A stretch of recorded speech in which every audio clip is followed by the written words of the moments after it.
2 Timóteo, capítulo 4, versículos de 1 a 8. Uma coisa muito comum a acontecer com homens que completam seus 40 anos é a famosa crise da meia-idade. E o que acontece na crise da meia-idade? Homens que olham para a vida vivida até aquele momento, e aí eles começam a se sentir frustrados, porque eles não conquistaram muita coisa. E aí eles acabam se sentindo fracassados por não terem uma vida de sucesso. Só que o meu tema não é a crise da meia-idade, mas é despertar em você uma crise no seu coração. E atribular a sua alma com a seguinte pergunta: você é bem-sucedido como pastor? Não simplesmente só como homem, mas como pastor. Como que você avalia a sua caminhada até agora? Como você avaliaria a sua efetividade no ministério que Deus te confiou? Se você pudesse se considerar um pastor bem-sucedido, você faria isso? A gente concorda que todo pastor, quando ele se dá conta do chamado que Deus tem para ele, obviamente o desejo dele é ser bem-sucedido naquilo que Deus o vocacionou. Mas a pergunta mais profunda do que essa é o que é ser bem-sucedido no ministério. Porque dependendo da sua avaliação, ela pode mudar com base na sua definição de sucesso. Será que sucesso no ministério é ter igrejas grandes, igrejas ricas, famosas, encher templos, falar muito bem na frente das pessoas, plantar novas igrejas e mais igrejas, talvez alcançar a mídia, ser alguém famoso? Quem é que define sucesso no ministério? E se é possível definir sucesso no ministério, como é que nós avaliamos um ministério bem-sucedido? É justamente sobre isso que Paulo fala nesse trecho de 2 Timóteo 4, de 1 a 8. Paulo começa no capítulo 4, provavelmente a falar as suas últimas palavras. Nós não sabemos se ao certo, como ele diz no versículo 9 do capítulo 4, se Timóteo conseguiu ir ter com ele depressa. Antes do inverno, ele vai dizer isso lá no versículo 21, né? Então, se isso não fosse possível acontecer, se ele não fosse ver Paulo, essa seria a última exortação a esse jovem. A última. E Paulo já chamou Timóteo a guardar a palavra do Evangelho, capítulo 1, sem medo de sofrer por ela. Nós vimos no capítulo 2 ele ordenando Timóteo manejar bem a palavra para poder cumprir esse ministério. Mas esse ministério, vocês viram no capítulo 3, teria oposições. E quanto mais o tempo passasse, mais os falsos mestres iam se levantar contra o Evangelho. E o único recurso de capacitar o ministro do Evangelho diante dos fins dos tempos seria por meio da palavra de Deus. E Paulo era um exemplo disso, ele mostra isso para Timóteo no capítulo 3. E ele diz que Timóteo deveria, no versículo 14 do capítulo 3, deveria permanecer naquilo que ele aprendeu. E o que ele aprendeu? As sagradas letras, a palavra de Deus, as escrituras, por meio das quais ele poderia ser salvo. Ele diz isso no verso 15. E ele diz isso porque toda a escritura é inspirada por Deus e é útil para o ensino, para a correção, para a repreensão, para a educação na justiça. E ele termina o versículo 17 dizendo que a palavra de Deus tem o propósito de que o homem de Deus seja perfeito e perfeitamente habilitado para toda boa obra. Então o que Paulo está dizendo no capítulo 3? Olha, o que pode salvar o homem está na palavra de Deus. Salvação. O que pode tornar esse homem santo e perfeito está na palavra de Deus. Santificação. E o que pode tornar esse homem capacitado a servir a Deus com boas obras está na palavra de Deus. Serviço. Tudo isso você vai encontrar na palavra, Timóteo. Então, se no versículo 17 do capítulo 3, Paulo está falando sobre o homem de Deus, e como ele pode estar pronto para realizar toda boa obra, agora ele mostra como deve ser essa boa obra do homem de Deus. E a primeira coisa que Paulo diz a Timóteo é que o homem de Deus cumpre o seu ministério ao pregar a palavra, mesmo em meio à oposição. O homem de Deus cumpre seu ministério ao pregar a palavra, mesmo em meio à oposição. Olha o que dizem os versículos 1 a 5. Conjuro-te, perante Deus e Cristo Jesus, que há de julgar vivos e mortos pela sua manifestação e pelo seu reino. Prega a palavra, insta, quer seja oportuno, quer não, corrige, repreende, exorta com toda longanimidade e doutrina. Pois haverá tempo em que não suportarão a sã doutrina. Pelo contrário, cercar-se-ão de mestres segundo as suas próprias cobiças, como que sentindo coceira nos ouvidos, e se recusarão a dar ouvidos à verdade, entregando-se às fábulas. Tu, porém, sê sóbrio em todas as coisas, suporta as aflições, faze o trabalho de um evangelista, cumpre cabalmente o teu ministério. Paulo começa a dizer: conjuro-te. Em outras palavras, eu te exorto solenemente. É a tradução da NVI. E essa exortação, ele diz que é diante de Deus e diante de Jesus Cristo, Jesus Cristo que irá julgar vivos e mortos. Ou seja, olha, um dia Deus e Cristo julgarão todos os seres humanos que já existiram. E isso vai acontecer, ele diz, por meio da sua manifestação, ou da sua vinda e do seu reino. Ou seja, esse julgamento vai ser quando Jesus Cristo se manifestará a todos na sua segunda vinda, quando o seu reino vai ser estabelecido de uma vez por todas e para sempre. E aí então, diante de todo esse cenário, Paulo dá uma ordem: prega a palavra, do versículo 2. E o verbo pregar que Paulo usa aqui significa agir como um arauto, proclamar e fazer isso de maneira pública, anunciar publicamente. É interessante que um arauto, ele era um mensageiro do rei, e ele ia até a praça pública, subia em um palanque, e ali ele gritava a todos os pulmões a mensagem que o rei deu para ele transmitir. Ele não podia mudar nada. Ele era simplesmente um porta-voz do rei. Em outras palavras, pregar significa transmitir um recado oficial em nome do rei. E Paulo explica que essa pregação deveria ser feita pelo menos de 6 maneiras. Perceba o versículo 2, como ele diz primeiro, que essa pregação deve ser feita em todo o tempo, quer seja oportuno, quer não seja.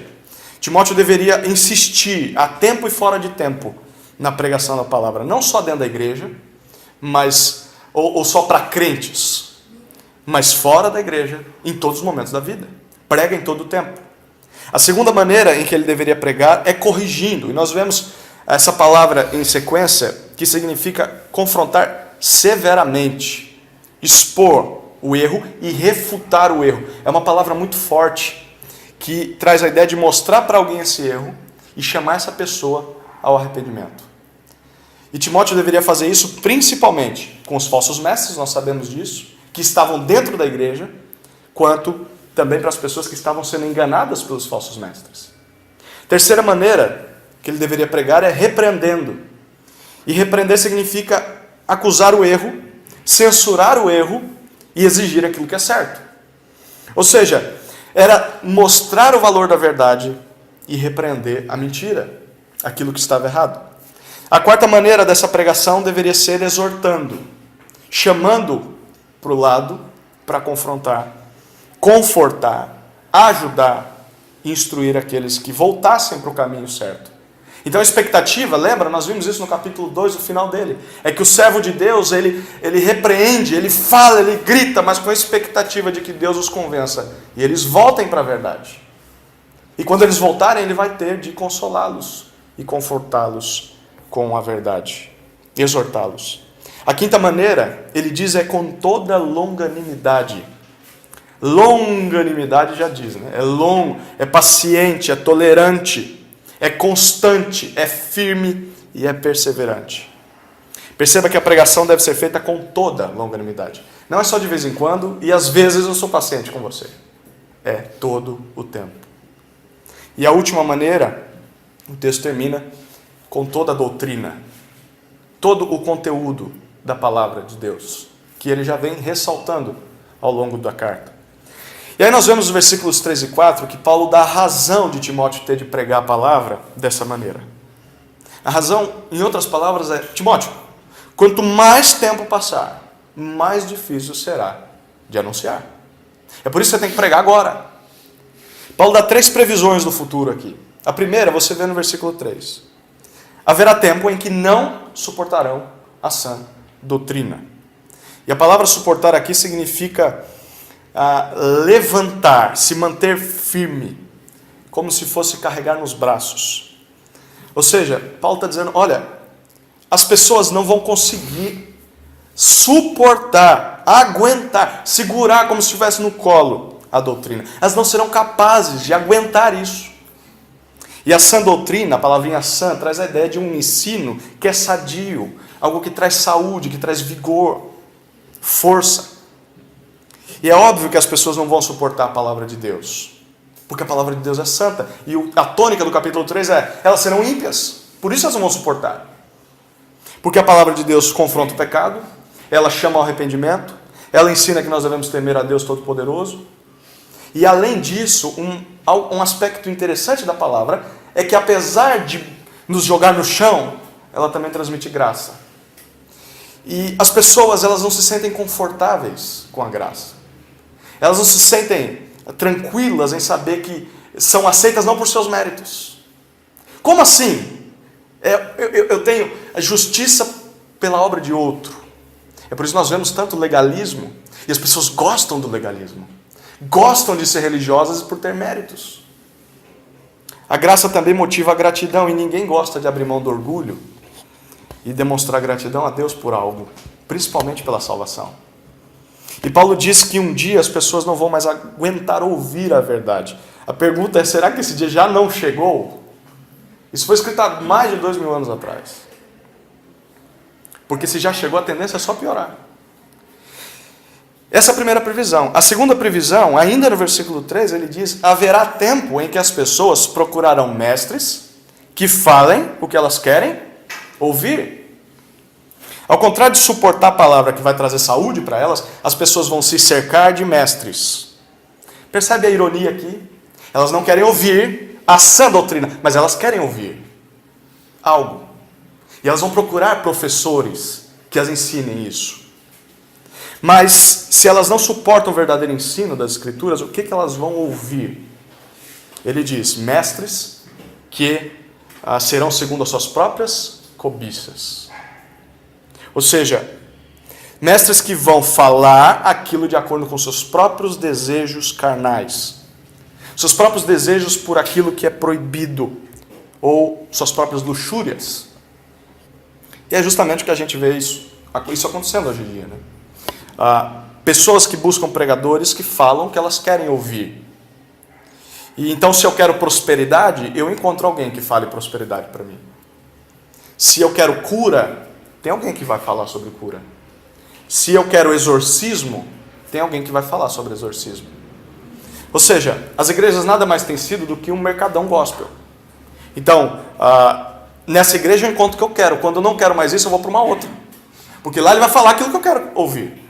Eu não gosto desse tipo de produto, eu compro em outro lugar. E as pessoas vão fazer isso, a expressão de Paulo no versículo 3, como que sentindo coceira nos ouvidos. É como se a verdade arranhasse os ouvidos das pessoas, para fazê-las procurar alguém para acariciar esse ouvido. É como aquele cachorrinho que põe a cabeça no nosso colo, né, pedindo carinho na orelha. Quando você falar a verdade, vai coçar, e elas querem alguém que afague a sua cabeça. A terceira previsão que Paulo dá é no versículo 4.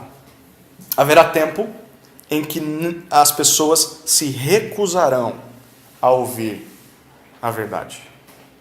Paulo diz que as pessoas, no versículo 4, vão se desviar, vão voltar atrás de ouvir a verdade. E esse verbo aqui traz uma ideia de que isso certamente, seguramente vai acontecer. E eles vão fazer isso entregando-se às fábulas. E é interessante essa palavra porque traz a ideia de mitos, de histórias com E e não com HI, coisas inventadas.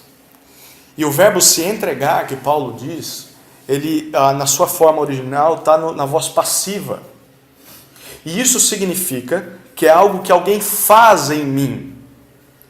Então, na prática, as fábulas e os mitos vão dominar as pessoas. E por isso elas vão se recusar a ouvir a verdade. Eu, em 2015, vi uma cena que eu fiquei abismado passando no jornal, na Record. um vídeo em que mostrava uma igreja, se é que a gente pode chamar de igreja, em Minas Gerais, parando a rua principal da cidade. Em cima do carro de bombeiros, os pastores obreiros daquela denominação, eles estavam trazendo para o templo daquela igreja uma réplica da Arca da Aliança, feita de ouro. E dentro dessa arca continha os 10 mandamentos, também uma réplica. E eles estavam ali, diante de toda a comunidade, se prostrando diante daquela arca, adorando aquela relíquia, como se o próprio Deus estivesse ali. E a frase era: agora Deus está na nossa igreja. Isso aqui é se voltar para as fábulas e mitos. Pessoas inventando rituais, voltando para a antiga aliança, ungindo objetos, ungindo fotos, ungindo copo com água, ungindo até pessoas. E esses são rituais espíritas entrando na igreja, fábulas. Sem falar em igrejas que só falam em prosperidade, só falam em demônios, só falam em cura, em bênção e deixam Cristo e a palavra de Cristo de lado. E aqui tem um desafio muito peculiar para nós pastores. Como que tem sido a nossa reação ao ouvir a sã doutrina? Porque segundo esse trecho, Paulo diz que os ouvidos serão arranhados quando ouvirem a sã doutrina. Será que os nossos ouvidos são arranhados quando ouvimos palavras de arrependimento? Ou será que as fábulas e os mitos têm sido muito belos e têm nos seduzido? Talvez as ideias pragmáticas daquilo que funciona têm sido mais atraentes do que a pregação da palavra no culto? O que você tem assistido? O que você tem lido? O que você tem ouvido? Quem são os mestres que você curte? Será que são mitos, fábulas ou é a sã doutrina? Porque se não é a palavra, o desafio é parar agora mesmo. Porque segundo Paulo, vai chegar um tempo em que as pessoas, por quererem ouvir, serão dominados por isso. E depois para sair não conseguirão. Porque se nós ficamos flertando com esse tipo de coisa, pode chegar um tempo que seremos sugados pelo falso ensino. Isso se já não for tarde demais. Espero que não. Porque se for tarde demais para nós, ao invés de nós estarmos do lado de quem deve pregar, daqueles que devem pregar, nós estamos do lado dos que precisam ouvir. Perceba que Paulo termina esse argumento no versículo 5, dando o resumo da obra de um homem de Deus. Ele diz: ao contrário dos falsos mestres e daqueles que não vão mais suportar ouvir a verdade, tu, porém, Timóteo, deveria, primeiro, ser sóbrio em todas as coisas. E a palavra sóbrio aqui significa ser calmo, ser moderado, ser controlado. Literalmente não ser controlado por nada. Ter autocontrole. E a palavra traz a ideia de você não ser um louco, um maluco que sai berrando e chutando as coisas. E perceba que Timóteo deveria agir assim em relação a todas as coisas. Mas pense no conteúdo da carta. Provavelmente o foco de Paulo está no contexto de pregação. Justamente é o conteúdo do trecho. Timóteo deveria se controlar e ser calmo diante dos falsos ensinos, diante dos falsos mestres, diante das pessoas resistentes à palavra e diante das pessoas enganadas pela mentira. E uma das coisas mais difíceis é manter a calma diante de alguém que só fala besteira e acredita em besteira. Tu, porém, ser sóbrio em todas as coisas. Você não deve entrar na onda desses mitos e muito menos sair chutando e batendo todo mundo e condenando todo mundo. Pelo contrário, seja moderado, seja sóbrio diante de tudo isso. Saiba o que a palavra diz e confie na palavra. Segundo, ele deveria suportar as aflições. É óbvio que a pregação da palavra traria para Timóteo aflições, males, sofrimentos, como nós vemos que acontecia com Paulo. Mas mesmo assim ele deveria permanecer firme, e essa é a tônica da carta, né? Terceiro, ele deveria fazer o trabalho de evangelista. Mesmo nesse fogo cruzado, Timóteo tinha de fazer o seu trabalho, realizar a obra, o serviço que Deus lhe deu. E esse trabalho é ser um evangelista. Perceba, tem gente que vai dizer: não, eu sou um evangelista nato. E tem gente que tem mais facilidade para evangelizar. E se deixar, evangeliza até poste, né? Mas Paulo está dizendo que Timóteo deveria cumprir o trabalho de ser evangelista. Não é, se você não tem o dom, não precisa ser um evangelista não, Timóteo. Filho, é um trabalho. É uma missão. Seja isso. E é interessante que evangelista é aquele que traz boas notícias. E a gente tem a tendência de imaginar que evangelista é aquele que só sai desbravando terreno, falando do evangelho para todas as pessoas perdidas. Mas Paulo, o que ele diz para o povo em Roma? Eu estou louco para ir aí, para compartilhar com vocês o evangelho. Ele está falando para crentes. Então o evangelho não é só para quem está lá fora, o evangelho é para quem está dentro também. Lembra do que o pastor Lucas falou, né? Prega o evangelho para você todos os dias. E a ideia é, seu trabalho é pregar o evangelho para a tua igreja. Cumpra a sua tarefa de trazer esperança e vida para as pessoas por meio da palavra. Não só para os perdidos, mas para os próprios crentes. E assim ele iria, em quarto lugar, no versículo 5, cumprir cabalmente o seu ministério. Timóteo deveria ser fiel à palavra, pregar a palavra todo o tempo, a todas as pessoas, porque só assim ele poderia cumprir plenamente, perfeitamente, completamente o seu ministério. Perceba que o homem de Deus, ele cumpre o seu ministério ao pregar a palavra, mesmo em meio à oposição. E ele faz isso olhando para o juízo final. Ele faz isso cumprindo uma ordem de Deus. Ele faz isso por causa do falso ensino no mundo. E ele faz isso porque esse é o seu trabalho, esse é o seu ministério. Eu queria destacar duas lições que saltam aos olhos nesse trecho. A primeira é que nós devemos olhar para a nossa função à luz do julgamento final. Nós devemos olhar para a nossa função à luz do julgamento final. Paulo insiste desesperadamente que Timóteo pregue a palavra, porque um dia todas as pessoas serão julgadas de maneira justa por Cristo, até as que já morreram. E da mesma forma, eu e você, nós somos chamados a anunciar a palavra de Deus a todas as pessoas e em todo o tempo, porque um dia todas serão julgadas por Cristo. Inclusive nós mesmos. Se esse julgamento ele diz que vai ser para todos os homens, nós estamos incluídos nesse julgamento. No último dia, todos seremos julgados, se cumprirmos também ou não a nossa missão aqui na terra. E é assim que nós devemos encarar o nosso ministério de pregar a palavra. Primeiro, olhando sim para as pessoas, mas imaginando elas diante do justo juiz no último dia. Sabe aquelas pessoas que você convive, da tua igreja, do teu bairro, da padaria que você compra pão, os professores da sua filha, do seu filho na escola, olhar para essas pessoas diante do juiz de Deus. Porque sem o perdão de pecados, elas não terão chance. Elas vão estar perdidas e a nossa tarefa é alertar elas disso e mostrar para elas o caminho da reconciliação.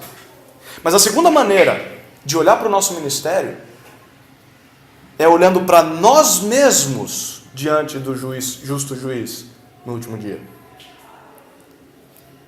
Que desculpas nós poderemos dar por não termos pregado a palavra? Que argumentos vão ser dados diante de Cristo? Como que nós seremos avaliados pelo Mestre? Um dia nós vamos prestar contas ao nosso Senhor. Nós devemos olhar para a nossa função à luz do julgamento final. A segunda lição é que nós devemos nos lembrar que o nosso ministério se resume na pregação fiel da palavra. O nosso ministério se resume nisso. É isso que Paulo está dizendo a Timóteo, suas últimas palavras. Então o nosso papel principal não é sermos eloquentes, não é sermos excelentes administradores ou gestores de patrimônio, não é sermos excelentes construtores de grandes templos, talvez visitadores de toda a cidade, guardiões da cidade, até mesmo políticos. O nosso papel principal não é esse, não. O nosso papel principal é pregar a palavra de Deus, como arautos. Então não interessa se isso vai nos causar oposições. E na verdade, se você perceber o conteúdo de 2 Timóteo, se você pregar a palavra, pode ter certeza de que as pessoas vão desistir e deixar a sua igreja. Muitas. Porque haverá um tempo em que elas não suportarão a sã doutrina. Bom, a igreja fiel cresce, mas também diminui nesse sentido. Irmãos, é isso que deve tomar a maior parte do nosso tempo durante a nossa semana. É sobre isso que nós devemos mais orar, porque é esse ofício que deve ser o responsável por derramar a maior parte do nosso suor e a maior parte das nossas lágrimas. A pregação da palavra. Nós precisamos parar de perder tempo com coisas talvez urgentes, parar de perder tempo com coisas talvez simplesmente insignificantes, e perder tempo até com coisas importantes, mas que não são a mais importante, que é a pregação da palavra.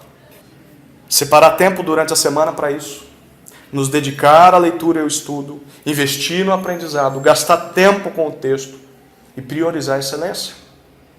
Então, entre aquela visita ou aquela reunião, fique com a pregação.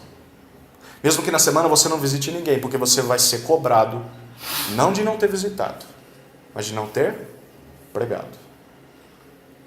Paulo poderia ter dito a Timóteo: visite a todo tempo. Faça reuniões a todo tempo. Participe de congressos e conferências a todo tempo. Não, prega a palavra. É isso que você deve fazer. É isso que você vai ser cobrado. O homem de Deus cumpre seu ministério ao pregar a palavra, mesmo em meio à oposição. Segunda parte do texto, Paulo diz que o homem de Deus cumpre seu ministério ao terminar bem, à luz da recompensa divina. O homem de Deus cumpre o seu ministério ao terminar bem, à luz da recompensa divina. Acompanhe comigo a leitura, versículos 6 a 8. Quanto a mim, estou sendo já oferecido por libação, e o tempo da minha partida é chegado. Combati o bom combate, completei a carreira, guardei a fé. Já agora a coroa da justiça me está guardada, a qual o Senhor, reto juiz, me dará naquele dia. E não somente a mim, mas também a todos quantos amam a sua vinda. Paulo chama Timóteo a cumprir o seu ministério, e agora ele pede Timóteo para olhar para ele mesmo, porque Paulo é um exemplo daquilo que ele pede para Timóteo. Eu não estou te mandando fazer uma coisa que é impossível ser feita. Olha para mim. E aí Paulo diz a Timóteo que ele tinha 3 certezas a respeito de si mesmo. Primeira certeza, ele diz: olha, o meu presente está derramado. Perceba que Paulo usa uma expressão difícil, né? Mas ele diz que já está sendo oferecido como libação, no versículo 6. Ou seja, ele está sendo derramado como uma oferta de bebida. E Levítico 23 mostra para nós que a libação, uma oferta de bebida, era um dos sacrifícios do Antigo Testamento, que a pessoa ofertava algum líquido para Deus. E o que Paulo quer dizer aqui é que a vida dele está para ser sacrificada, totalmente dedicada a Deus, como aqueles líquidos eram. Eles eram derramados diante do Senhor até a última gota, não sobrava nada no frasco. Então não havia nada na vida de Paulo que não estivesse à disposição do Senhor. Tudo já foi derramado. Eu não tenho mais nenhuma área que não é dele. E juntamente com isso, o seu tempo de partida, ele diz, estava próximo, era chegado. Ou seja, a minha morte é certa, e eu sei disso. Ou seja, Paulo diz que tem pelo menos uma certeza: a minha partida vai ser logo, logo. Eu vou morrer. E essa certeza nós podemos ter, né? Se há uma certeza na vida, é que haverá a morte. Todos nós iremos enfrentá-la, se Cristo não voltar antes. Mas a pergunta é: será que nós temos essa certeza do mesmo jeito que Paulo tinha? Porque pare e pensa aqui. Quando nós pensamos na nossa morte, sejamos sinceros, nós já nos imaginamos bem velhinhos, numa cama sem ter forças para levantar, sem dentes e talvez morrendo dormindo, para não ter nenhuma dor. Mas nós não sabemos se vai ser assim a nossa morte. Nós gostaríamos que fosse, ou de outra maneira. Paulo sabia que já estava morrendo e podia ser a qualquer momento. Lembra que ele dizia: não vivo mais eu já morri para mim. E nós não podemos ter a certeza de que nós vamos ter uma vida longa, porque é um dito popular que diz assim: os homens gastam toda a sua saúde para ter dinheiro, e depois gastam todo o seu dinheiro para resgatar a saúde. Ou os homens vivem como se nunca fossem morrer, e morrem como se nunca tivessem vivido. Pense bem, o que você faria se soubesse que iria morrer daqui a um mês? Quais seriam as suas atitudes a partir de agora? Talvez você ia correr atrás de um monte de gente para consertar um monte de coisa. Talvez você ia falar, quer saber, só tem mais um mês, eu não quero mais saber de ministério não. Igreja, cristianismo, eu vou assumir, eu vou curtir tudo que eu não curti. Eu não quero mais essa mulher, eu vou curtir outra agora. Eu não quero mais essa família. Ou eu quero curtir a minha família a partir de agora. E eu vou sair do ministério porque agora eu quero curtir o que eu não curti no ministério dentro de casa. Ou você diria, não, agora eu vou consertar tudo de besteira que eu já falei no púlpito. Eu vou pedir perdão para as pessoas, eu vou consertar as coisas. E essa é a tônica. Nós não sabemos quando partiremos. Portanto, considere a sua morte como próxima. Porque se você faz isso, você não tem muito tempo para perder com coisas triviais. E vai gastar o tempo que você tem com aquilo que é importante. Com aquilo que Deus te comissionou. Você não vai se dar o luxo de perder tempo e energia com besteiras. A segunda certeza que Paulo tinha está no verso 7. Agora ele fala sobre o seu passado. Ele diz, o meu passado já está cumprido.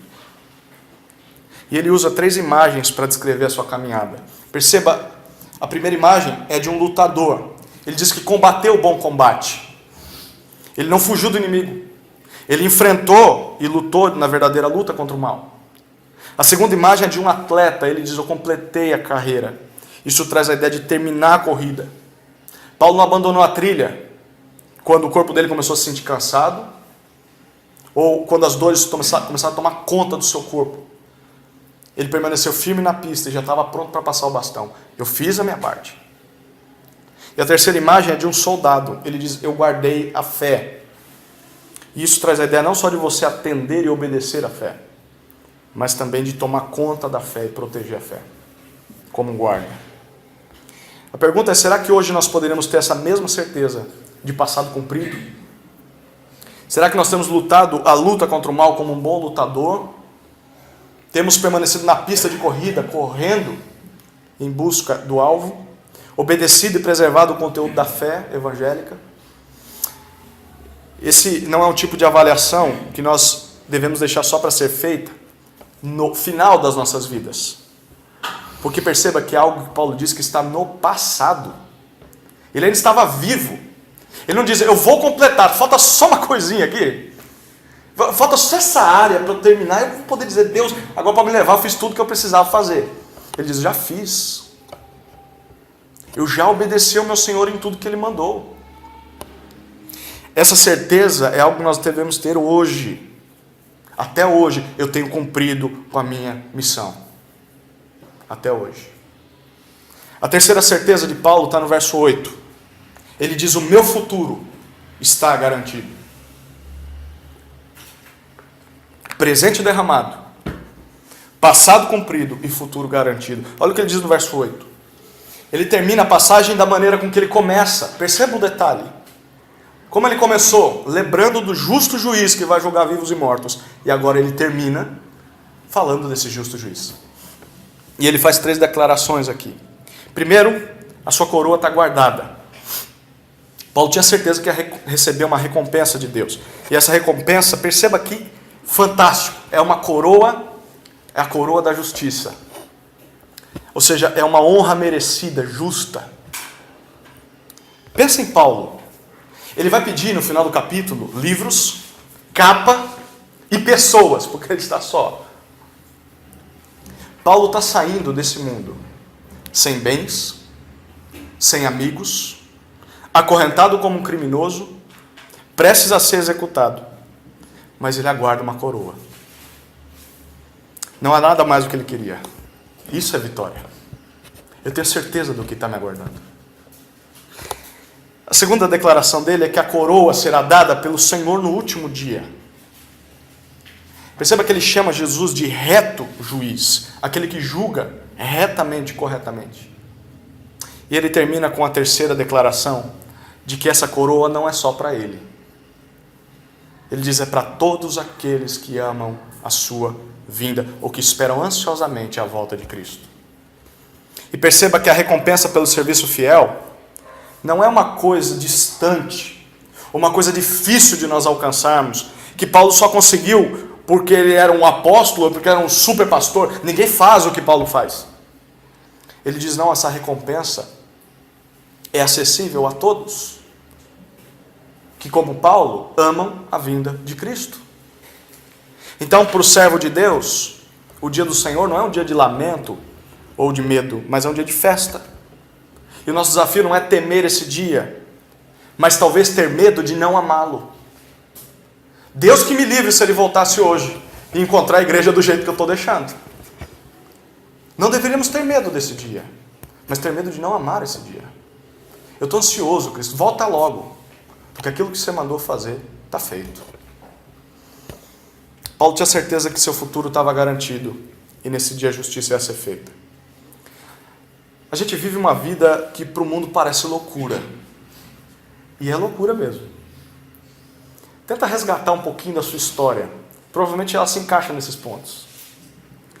Você estudou anos para ensinar um livro ultrapassado a pessoas que não querem ouvi-lo e ainda vive com pouco sustento. Penosamente. Não é loucura?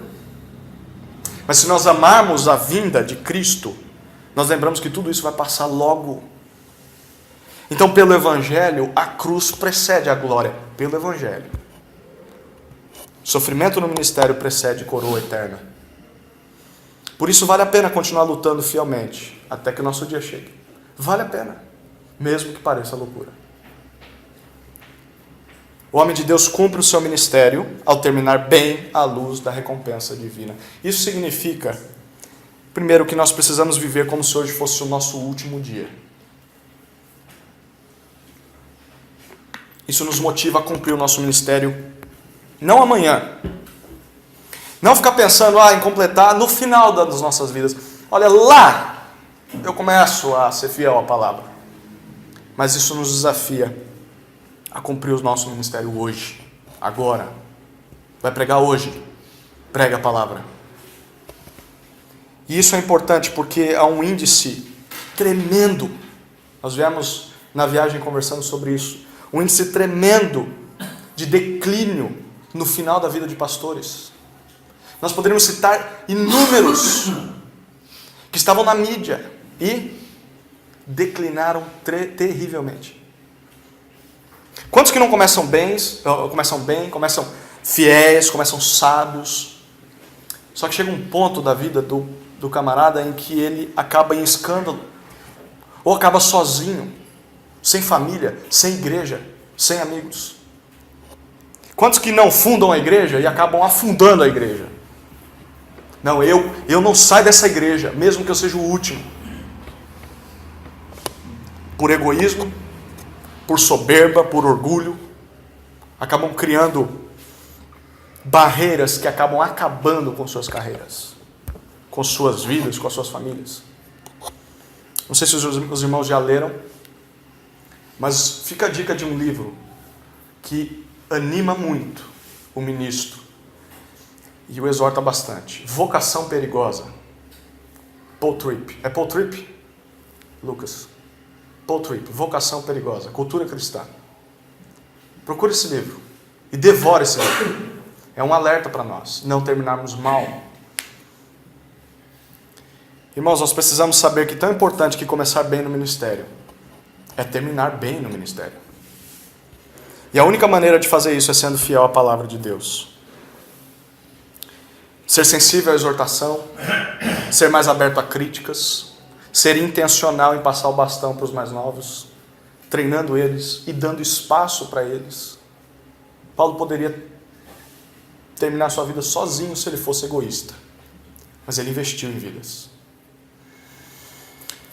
A segunda implicação prática é que nós precisamos olhar para a coroa de justiça que o nosso Senhor nos dará.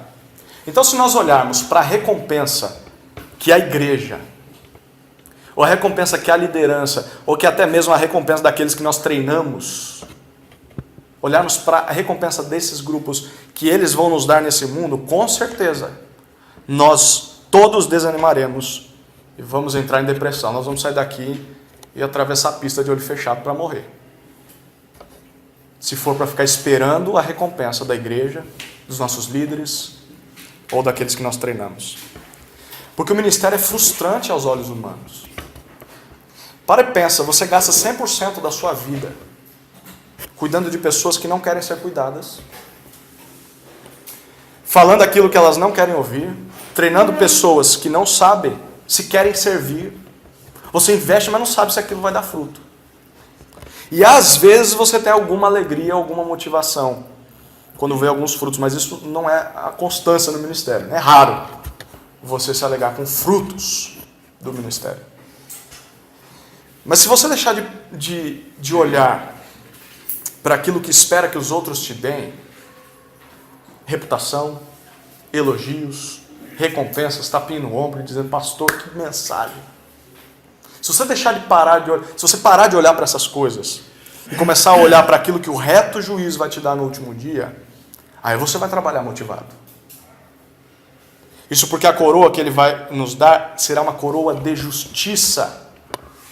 Então ele vai recompensar cada lágrima, vai recompensar cada privação, cada sofrimento, cada perseguição, cada oposição, cada palavra maldosa que fizeram, cada miséria encarada no ministério, talvez que você sofreu por amor e fidelidade ao Senhor.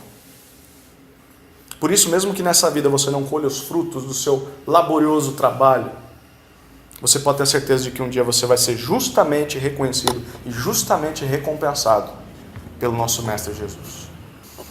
O que é então um ministério de sucesso? O que é ser bem-sucedido no serviço a Deus? Baseado na convicção de Paulo,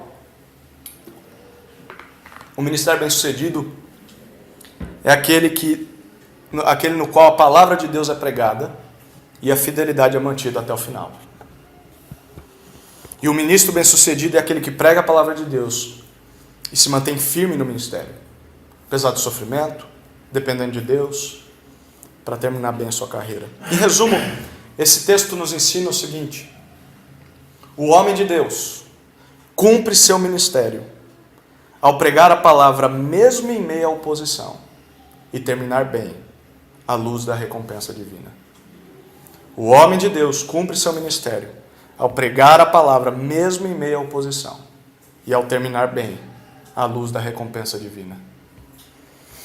Eu quero terminar lendo uma carta que foi escrita por um pastor humilde de uma pequena cidadezinha na África. E essa carta foi vista por uma pessoa na parede da casa desse pastor no ano de 1981. E o conteúdo da carta era o seu compromisso ministerial. O compromisso ministerial daquele pastor. E eu gostaria que eu e você também pudéssemos fazer esse compromisso. A carta dizia o seguinte: eu faço parte da congregação dos que não se envergonham. Tenho o poder do Espírito Santo. Já pisei a linha divisória. A decisão está feita. Sou discípulo dele.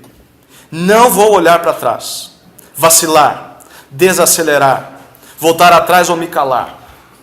O meu passado foi redimido, o meu presente faz sentido e o meu futuro está garantido. Esgotei e abandonei o viver rastejando, o andar contemplativo, o planejar acanhado, os joelhos sem calos, os sonhos sem cor, as visões domesticadas, as conversas mundanas, o contribuir mesquinho e os alvos diminutos. Eu já não preciso de preeminências, prosperidade, posição, promoções, aplauso ou popularidade. Eu não tenho de sempre estar certo, de sempre ser o primeiro, estar no topo, ser reconhecido, ser louvado, percebido ou recompensado. Hoje eu vivo pela presença, descanso pela fé, amo pela paciência, ergo pelo poder da oração e trabalho pelo poder de Cristo. Meu rosto está determinado. A minha postura é firme. O meu objetivo é o céu. A minha estrada é estreita. Meu caminho é rude. Meus companheiros são poucos. Meu guia é digno de confiança. Minha missão é clara. Eu não posso ser comprado, comprometido, desviado, enfeitiçado, forçado a retroceder, diluído ou atrasado. Não fugirei diante do sacrifício, nem hesitarei na presença da adversidade, não negociarei à mesa do inimigo, nem pararei para pensar diante da pesquisa, da popularidade, ou me desviarei no labirinto da mediocridade. Não desistirei, não me calarei, não cederei, nem me queimarei, até que tenha pregado tudo, orado tudo, pago tudo, armazenado tudo e permanecido em pé pela causa de Cristo. Eu sou discípulo de Jesus. Eu tenho de seguir até que Ele venha, doar-me até desfalecer e pregar até que todos o conheçam. E quando Ele voltar para buscar os que lhe pertencem, Ele não terá dificuldade nenhuma em me reconhecer, porque a minha bandeira será nítida. Amém.